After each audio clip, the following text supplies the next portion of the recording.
one of the things that makes Michael Caine special, unique in this world, and one of the things that makes all of us special and unique in this world, is that there's only so much of him. At some point, Michael Caine will die, and we will have his works and his memory. A lot can happen in a week, some of it good, some of it bad, some of it downright ugly. When faced with intriguing developments in the week's news, we turn to a rotating panel of non-experts to parse the good, the bad, and the ugly of it all. On today's panel, Joyce Sowing, news columnist at the Houston Chronicle, Charles Kuffner, the off-the-cuff political blogger, and David Branham, professor of political science at the University of Houston downtown. Joy, Charles, David, welcome to Houston Matters. Hi, Craig. Thanks, for having me. Panel, as we discussed on Thursday's show, the Houston Livestock Show and Rodeo says it is expanding, moving some of its events to a new complex that will be built off Highway 288, a few miles south of NRG Park. Houston Public Media's Michael Atkinson reports the rodeo characterizes the future space solely funded by the rodeo as complementary to its existing space at NRG. By 2029, the rodeo hopes to move horse show competitions, some livestock shows, archery, auctions, 4-H, and other programming to the new facility while continuing concerts, food, rides, and other things where they have been. This means some attendees may end up shuttling back and forth between the two main sites. The rodeo's building new facilities to expand and not to relocate. Pinky swear. Is this good, bad, or ugly, Joy? I think it's good. Anytime you hear about the rodeo doing anything positive like this, I think it adds more dimension to what they're doing.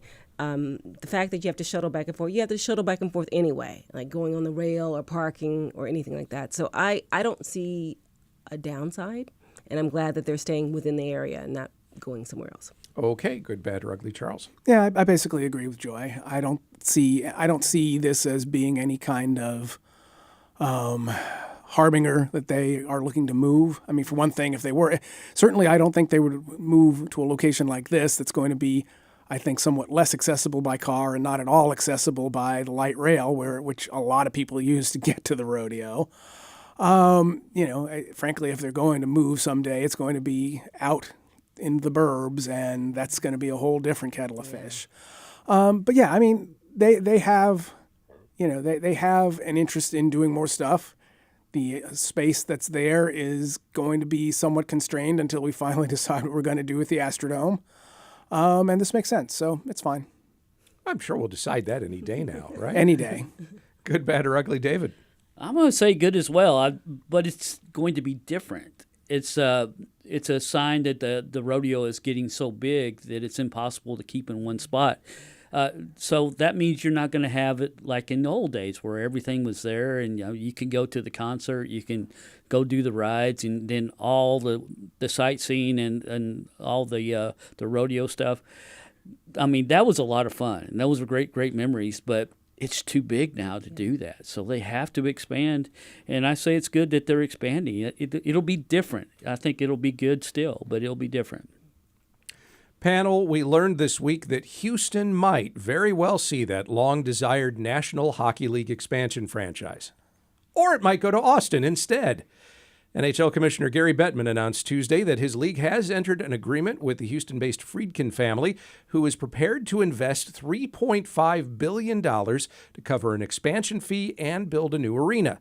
The Friedkins will take the next 6 months to investigate, among other things, where that arena might be built, and it could be in either metro area. Bettman characterizes the bid as from South Texas, and according to ESPN, while the league has long believed to have been targeting Houston, including Austin offers both optionality and leverage. Houston finally has the inside track on an NHL expansion team, unless it ends up in Austin. Is this good, bad, or ugly? Charles? Well, the choice, whoever made it to describe this as South Texas, is just wild. Austin is south? Or Houston, for that matter. Well, yeah, okay. I mean, southeast-ish, more east and south, I would say. Yeah. So I mean, my brain keeps bumping into that like a record scratching every time I come across it.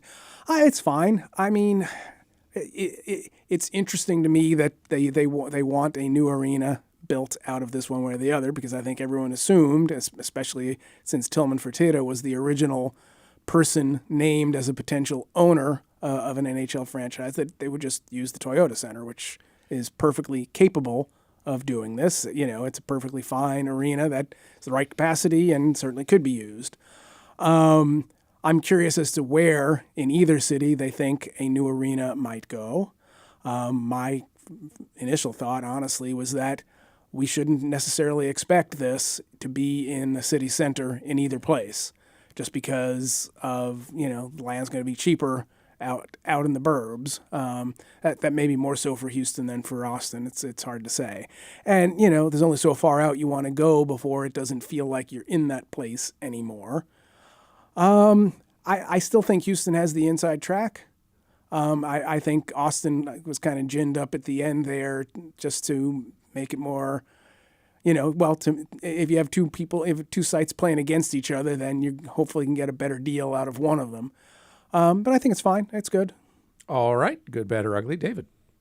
Ugly to the point of maddening. Oh, God. That they would actually think that Austin is a better choice than Houston. I mean, can you go through? I mean, the Houston metropolitan statistical area has 3 times more people than to Austin. And any thought that it's a South Texas thing where people from Houston are actually going to drive to Austin to support the Austin hockey team? Are you kidding? It's just crazy. And then, this is $3.5 billion. Which would be a top 5 value for an NHL team.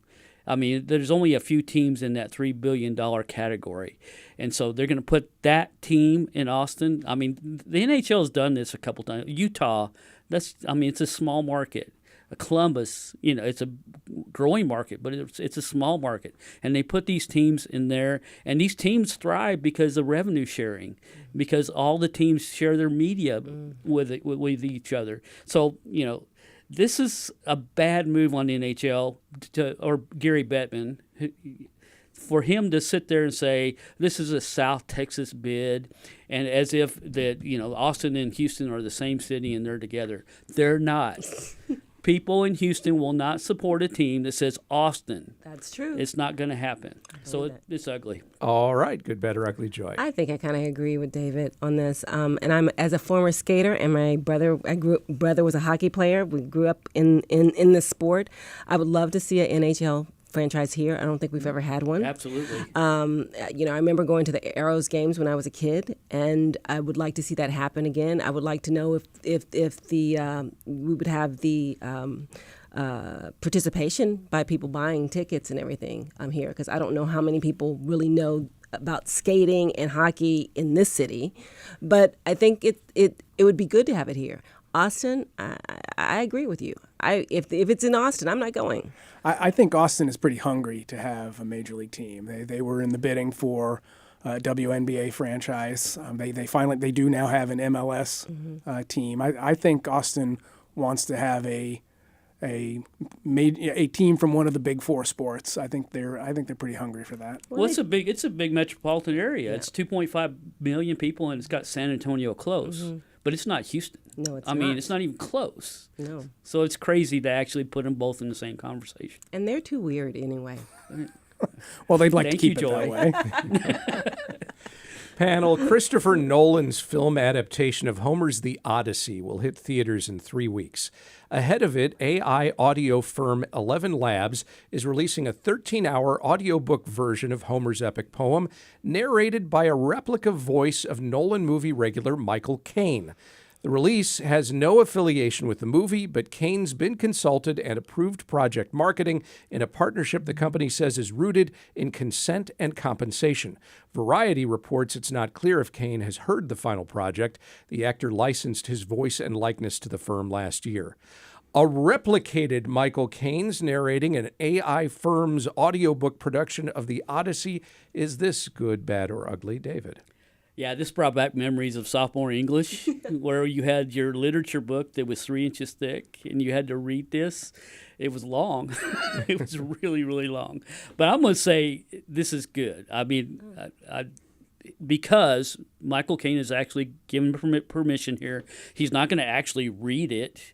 It's going to be read by AI in his voice, but he's okay. So as long as they get that permission, I'm fine with it. I know it's different, and knowing that it's not actually Michael Caine, it's a replica of his voice, that kind of turns things down for me a little bit as well.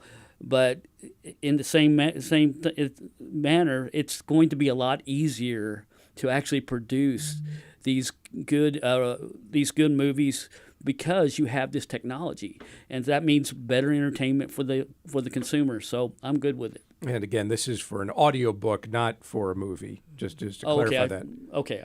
Yeah, but I imagine your argument stands. The regardless. argument it does stand. Yeah, for the audiobook, that would be the same thing. All right, good, bad, or ugly, Joy. I'm kind of on the fence on this one. I think it's good the fact that he gave it permission and he's okay with it, and if he's okay with it, then that's fine. But we're seeing now where AI is taking people's songs and using them in different ways without their permission, taking people's voices. I'm interviewing Morgan Freeman on the next week, and he has the voice of God. He has the voice. Yes. And I'm curious whether he that would be something he would do. But I think there's so much room for misuse of this technology that I think I'm on the fence. I don't know if it's not good, bad, just kind of in between. Okay. Okay. How about awkward? Awkward. There we go. It's awkward. Yeah. Good, bad, or ugly, or awkward if you want. Charles? It's bad. Very simply, one of the things that makes Michael Caine special, unique in this world, and one of the things that makes all of us special and unique in this world, is that there's only so much of him. At some point, Michael Caine will die, and we will have his works and his memory. And the fact that up until now, we could not have an infinite supply of Michael Caine, new Michael Caine, to doing whatever he wanted, even though he hadn't actually done it, I think that makes it less special. I think the fact that we have to cope with the fact that we only get so much out of whoever is on this planet is a thing that if we lose it, because you can just call up an AI company and get, your grandmother reading you a bedtime story on demand, I think that diminishes what we have and what we will have. So sorry to get all philosophical here, No, but I think this is unequivocally bad. It's a valid argument, and some I do serious food for understand, thought. but I want Morgan Freeman's voice to last forever. I would like Morgan Freeman to do as much as he can with what he has for as long as he has, and then when he's gone, I want us all to be happy that we had him. Okay, then. This is going to give you food for thought for your interview with Morgan, isn't it? Yeah, absolutely. All right. I can't wait to read that. And that will be awesome. Yeah. I'm excited. And hopefully there won't be an AI version of it down the road. I pray not. Okay. Joy Sewing is a news columnist at the Houston Chronicle. Charles Kuffner writes the off-the-cuff political blog. David Branham is a professor of political science at the University of Houston downtown. Joy, Charles, David, thank you very much. Thanks, Thank you, Craig. Craig. Thanks, Craig.